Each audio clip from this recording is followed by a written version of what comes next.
کہ صاحب اہل حدیث کی اذان ہوتی ہے عشاء کی، میں نے نماز شروع کر دی، نماز تھوڑی دیر بعد اذان ہوئی تو اس میں پتہ چلا.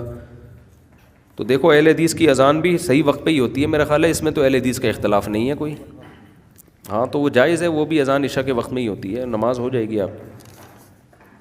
مفتی صاحب اگر دوسری رکعت میں تحیات کے بعد درود شریف پڑھتے یاد آ جائے کہ دوسری رکعت ہے تو سجدہ سہو کرنا لازم ہے. جی اگر درود شریف آپ نے ایک خاص مقدار تک پڑھ لیا، اللہم صلی علی محمد وعلی آل محمد کما صلیت علی ابراہیم، علی ابراہیم کے اعلیٰ تک پہنچ گئے تو یہ تین تسبیحات کے بقدر ہو جاتا ہے تو سجدہ سہو واجب ہے.